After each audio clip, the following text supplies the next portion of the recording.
एक समय की बात है, देवर्षि नारद नारायण का जाप करते हुए बैकुंठ लोक पधारते हैं। नारद जी को देखकर श्री विष्णु कहते हैं, पधारो देवर्षि, बैकुंठ में तुम्हारा स्वागत है। आज अचानक बैकुंठ में आने का क्या प्रयोजन है? अवश्य ही कोई महत्वपूर्ण समाचार लेकर आए होंगे। तो नारद जी कहते हैं, हे प्रभु, मेरा प्रणाम स्वीकार कीजिए। आप भली भांति जानते हैं कि मैं आपके पास किस प्रयोजन से आया हूँ। भगवान विष्णु कहते हैं, नारद, मैं अवश्य जानता हूँ तुम्हारे मन में क्या चल रहा है, और आज तो मानव जाति की कल्याण के उद्देश्य से ही यहाँ पर आए हो। इसलिए तुम्हारे मन में जो भी शंका हो, निसंकोच पूछ लो। महर्षि नारद कहते हैं, हे प्रभु, अगर आप आज्ञा दे तो मैं आपसे एक प्रश्न पूछने के लिए आया हूँ। हे प्रभु, ब्रह्मदेव की सृष्टि की रचना करते समय स्त्री और पुरुष का निर्माण किया था। दोनों को ही एक दूसरे के पूरक बनाया था। किंतु हे प्रभु, किन्नरों की उत्पत्ति कैसे हुई, जो ना पूर्ण रूप से पुरुष है और ना ही स्त्री है? हमारे सभी सनातनी भाई बहनों को हमारा नमस्कार। आप देख रहे हैं आध्यात्मिक कथाएं। हमारी भक्तिमय कथा आपको कैसी लगती है, कमेंट करके ज़रूर बताइएगा, और एक बार कमेंट बॉक्स में हर हर महादेव जरूर लिखें। भगवान विष्णु कहते हैं, हे देवर्षि, आज तुमने उचित ही प्रश्न किया है। तुम्हारे इस प्रश्न का उत्तर महाराज सुद्युम्न की कथा में छुपा हुआ है। देवर्षि कहते हैं, महाराज सुद्युम्न कौन थे और उन्हें किस प्रकार से स्त्री का शरीर प्राप्त हुआ था? कृपया आप मुझे महाराजा सुद्युम्न की कथा विस्तार से समझाइए। विष्णु कहते हैं, आज मैं तुम्हें राजा सुद्युम्न की कथा सुनाता हूँ। तुम्हें तुम्हारे सभी प्रश्नों के उत्तर मिल जाएंगे। इसीलिए तुम इस कथा को ध्यान से पूरा जरूर सुनना। जो भी इस कथा को पूरा सुनता है, उसके पापों का नाश होता है। देवर्षि कहते हैं, हे प्रभु, मैं इस कथा को पूरा अवश्य सुनूंगा। कृपया आप वह कथा मुझे कहिए। फिर भगवान विष्णु नारद को भगवान महाराज की कथा सुनाने लगते हैं। पूर्व काल की बात है, पृथ्वी लोक पर एक राजा राज्य किया करते थे। वो बड़े ही पराक्रमी, धर्मपरायण, सत्य धर्म का पालन करने वाले शूरवीर और जितेंद्रिय थे। उन्होंने अपने कर्मों से कुल का गौरव बढ़ाया था। महाराज सुद्युम्न पराक्रमी और विद्वान थे। उनके राज्य की प्रजा उनसे अत्यंत संतुष्ट रहा करती थी। एक दिन महाराज सुद्युम्न घोड़े पर सवार होकर शिकार करने के लिए जंगल में चले गए। उनके साथ सिपाही और कुछ मंत्री भी थे। महाराज ने अपने कानों में कमनीय कुंडल पहने थे।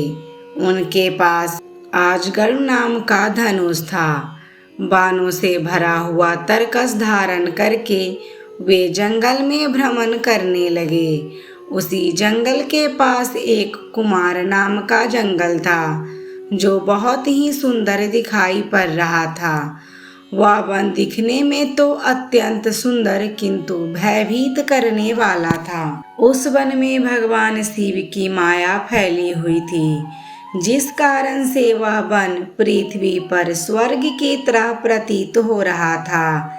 अनेक जंगली पशुओं की ध्वनि दूर दूर से सुनाई पड़ रही थी, जिसे सुनकर राजा का मन सुख की अनुभूति कर रहा था। कोयल पक्षियों की मधुर ध्वनि कानों में पड़ने से महाराज सुद्युम्न अत्यंत प्रसन्न हो रहे थे।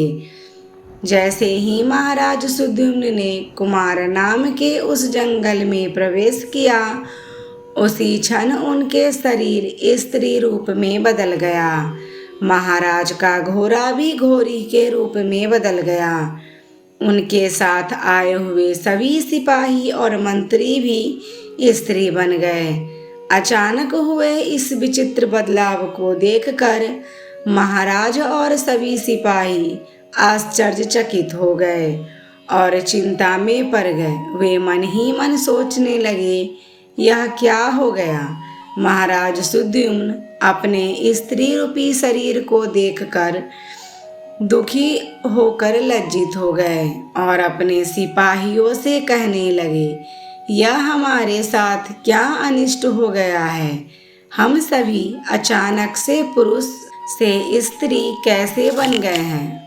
अब हम क्या करें। स्त्री का शरीर लेकर हम घर कैसे जाएं और कैसे मैं राज्य का संचालन करूंगा। हमारी प्रजा हमें देखकर क्या कहेगी। देवर्षि भगवान विष्णु से कहने लगे, हे प्रभु, आपने यह बड़े आश्चर्य की बात कही है। देवताओं के समान तेजस्वी राजा सुद्युम्न को स्त्री का शरीर कैसे प्राप्त हो गया। इसका क्या कारण है, कृपया बताइए। उस रमणीय वन में राजा ने ऐसा कौन सा कार्य किया जिससे उन्हें स्त्री का शरीर प्राप्त हुआ।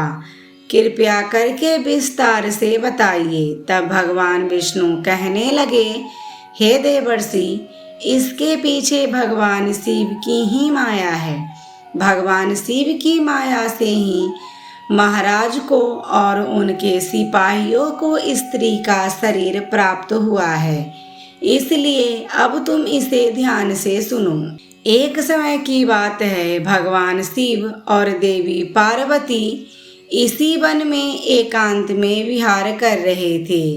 तभी सनकादिक ऋषिगण अपने तेज से दसों दिशाओं को प्रकाशित करते हुए भगवान शंकर के दर्शन करने के लिए उस वन में आ गए। सनकादिक मुनियों को किसी भी प्रकार का बंधन नहीं था। वह बिना आज्ञा लिए किसी भी स्थान पर कभी भी आ जा सकते थे। फिर जब ये चारों मुनि भगवान शंकर के दर्शन के लिए उस वन में आ गए तो उन्होंने देखा कि देवी पार्वती और भगवान शिव एकांत में विहार कर रहे हैं। सनकादिक मुनियों को अचानक से उस स्थान पर आता देख देवी पार्वती अत्यंत लज्जित हो गई। देवी पार्वती तुरंत भगवान शिव से दूर होकर खड़ी हो गई। जब उन चारों मुनियों ने देवी पार्वती और शिव जी को एकांत में विहार करते हुए देखा तो वह तुरंत ही वहां से लौटकर नर नारायण के आश्रम की ओर चले गए। जब भगवान शिव ने पार्वती को लज्जित होकर दूर खड़ा हुआ देखा तो वह कहने लगे, हे प्रिय, तुम इस प्रकार से लज्जित क्यों हो रही हो। वे चारों तो हमारे पुत्र के समान हैं, उनसे तुम्हें जाना नहीं चाहिए। देवी पार्वती कहने लगी, प्रभु, स्त्री को अपने पुत्र के सामने भी कभी पति के साथ विहार नहीं करना चाहिए। उसे सदैव ही मर्यादा में ही रहना चाहिए। आपने तो कहा था इस स्थान पर कोई नहीं आएगा। फिर हमारे एकांत में विघ्न निर्माण करने के लिए यह चारों मुनि कहाँ से आ गए। आप तुरंत ही कोई ऐसा उपाय कीजिए जिससे कोई भी इस वन में न आए, नहीं तो मैं इस स्थान से चली जाऊंगी। तब भगवान शिव ने कहा, हे प्रिय, ठीक है, मैं तुम्हारे इस दुख को दूर करने के लिए मैं अभी उपाय करता हूँ। हे प्रिय, आज से ही इस वन में कोई भी पुरुष भूल से भी आ जाएगा तो वह स्त्री हो जाएगा। देवर्षि, उस दिन से जो भी उस वन में जाता है वह स्त्री बन जाता है। जो लोग यह जानते हैं कि उस वन में शिव जी की माया फैली हुई है वह भूल से भी उस वन में नहीं जाते हैं। किंतु महाराज सुद्युम्न इस बात को नहीं जानते थे। और वह अज्ञानवश अपने सिपाहियों के साथ उस वन में चले गए और शिव जी की माया के प्रभाव में आकर उनका पुरुषोत्तम नष्ट हो गया और वे सभी स्त्री बन गए। स्त्री का शरीर प्राप्त होने के बाद महाराज लज्जावश घर नहीं गए और इस वन में इधर उधर भटकने लगे। सतीत्व प्राप्त होने के कारण उनका नाम इला पड़ गया। इस प्रकार से महाराज सुद्युम्न ने इला के रूप में वन में अपने सखियों के साथ इधर उधर भटकने लगे। एक दिन वह सभी वन में सुंदर जलाशय के पास खेल रहे थे। उसी समय चंद्रमा के पुत्र बुध उसी स्थान से गुजर रहे थे। उनके स्त्रियों के साथ भ्रमण करती हुई उस युवती इला को देखकर चंद्रमा के पुत्र बुध उन पर मोहित हो गए। उस इला के सुंदर तथा मनमोहक रूप को देखकर बुद्ध जी मंत्रमुग्ध हो गए और उसी क्षण उनके मन में उस इला को पाने की इच्छा प्रकट हो गई। जब इला ने भी बुद्ध का सुंदर रूप देखा तो वह भी बुद्ध जी पर मोहित हो गई और उन्हें अपना पति बनाने के लिए व्याकुल हो उठी। इस प्रकार से इला और बुद्ध दोनों ने एक दूसरे को देखकर अपना प्रेम प्रकट किया। परस्पर अनुराग के कारण उन दोनों ने विवाह कर लिया और कुछ दिनों में उन दोनों के बीच संजोग हुआ। फिर बुद्ध ने इला के गर्भ से एक संतान को उत्पन्न किया जिसका नाम पुरूरवा रखा गया, जो आगे चलकर चक्रवर्ती सम्राट हुआ। पुत्र को जन्म देने के बाद वह इला उसी वन में रहने लगी। फिर एक दिन इला अपने पहले के पुरुष रूप को याद करके चिंता करने लगी। तभी उसने मुनि श्रेष्ठ वशिष्ठ जी का स्मरण किया। इला के द्वारा स्मरण करते ही मुनिवर वशिष्ठ उस स्थान पर प्रकट हुए। मुनि वशिष्ठ जी इला से कहने लगे, देवी आप किस कारण से दुखी हैं? यदि कोई गोपनीय बात ना हो तो तुम मुझे तुम्हारे दुख का कारण बताओ। तब वह इला वशिष्ठ जी से कहने लगी, हे मुनिवर, इस वन में आने से पहले मैं एक पुरुष थी। मेरा नाम सुद्युम्न था, किंतु इस वन में आते ही मेरा शरीर स्त्री का बन गया है। ऐसा किस कारण से हुआ, कृपया मुझे बताइए। तब मुनि वशिष्ठ जी कहने लगे, हे देवी, शायद तुम नहीं जानती होगी, इस वन में भगवान शिव की माया फैली हुई है। उन्होंने इस वन को ऐसा श्राप दिया है कि जो भी पुरुष इस वन में आएगा स्त्री बन जाएगा। उन्हें भगवान शंकर की माया के कारण तुम्हें स्त्री का शरीर प्राप्त हुआ है। फिर वह इला कहने लगी, हे मुनिवर, कृपया करके मुझे मेरा पुरुवत शरीर प्रदान कीजिए। मेरी प्रजा मेरे बगैर दुखी है। मैं ऐसी हालत में अपने राज्य में नहीं लौट सकती। मुनि वशिष्ठ जी ने महाराज सुद्युम्न की ऐसी अवस्था देखी नहीं गई। महाराज बड़े शूरवीर और पराक्रमी थे, किंतु शिव जी की माया के कारण उन्हें स्त्री का रूप प्राप्त हुआ था। वशिष्ठ जी कहने लगे, हे वत्स, तुम चिंता मत करो, मैं भगवान शिव से प्रार्थना करके तुम्हारी सहायता करूँगा। तब वशिष्ठ जी ने उसी स्थान पर समस्त लोगों का कल्याण करने वाले भगवान शंकर की आराधना करना आरंभ किया। भगवान शंकर वशिष्ठ जी की आराधना से अत्यंत प्रसन्न हुए और साक्षात उन्हें दर्शन देकर कहने लगे, हे मुनिवर, मैं आपकी भक्ति से अत्यंत प्रसन्न हूँ। आपको जो भी मनोवांछित वर चाहिए उसे मांग लो। तब वशिष्ठ जी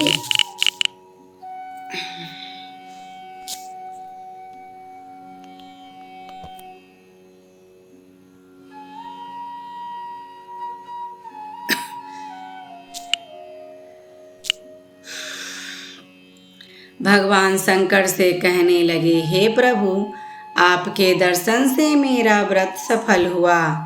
हे भोलेनाथ, मेरी बस यही कामना है कि आप मेरे शिष्य महाराज सुद्युम्न को फिर से पुरुष बना दीजिए।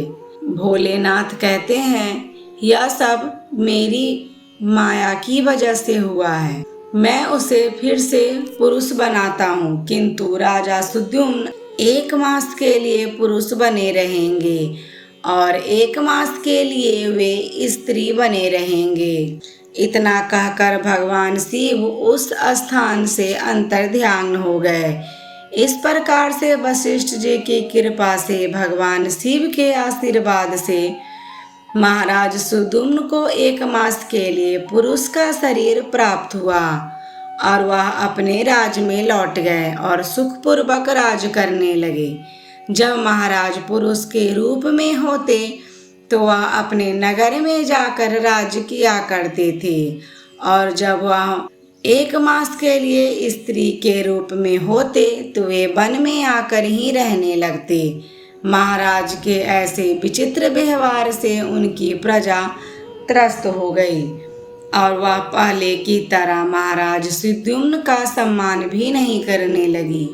इधर महाराज के स्त्री रूप में रहते हुए बुद्ध से जो पुत्र प्राप्त हुआ था, जिसका नाम पुरूरवा था, वह जवान हो गया। तब महाराज सुद्युम्न ने उसे अपना राज सौंप दिया और वह सदा के लिए वन में रहने के लिए चले गए।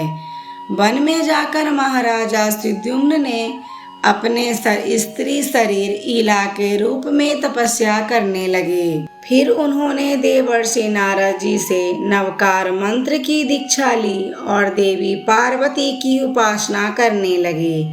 अनेक वर्षों तक उस वन में रहकर उन्होंने उस मंत्र का जाप किया और देवी को प्रसन्न कर लिया। तदंतर भक्तों का उद्धार करने वाली जगत जननी भगवती पार्वती ने उन्हें साक्षात दर्शन दिए। उस समय देवी सिंह पर आरूढ़ होकर उनके सामने खड़ी हो गई। देवी को अपने सामने खड़ा हुआ देखकर ईला ने उन्हें नमस्कार किया और उनकी स्तुति करने लगी। जगत जननी, मैं आपके चरण कमल की वंदना कर रही हूँ। कृपया करके मुझे इस शरीर से मुक्ति प्रदान कीजिए। तब देवी ने उस पर प्रसन्न होकर कहा, ईला, आज तुम्हें स्त्री शरीर से मुक्ति मिल जाएगी और तुम परम पद को प्राप्त कर लोगी। देवी के इतना कहते ही ईला ने अपने शरीर का त्याग किया और परम पद को प्राप्त कर लिया। महाराजा सुद्युम्न ने परम धाम को जाने पर महाराज पुरूरवा राज करने लगे। और हे देवर्षि, अब सुनो किन्नर की उत्पत्ति का रहस्य।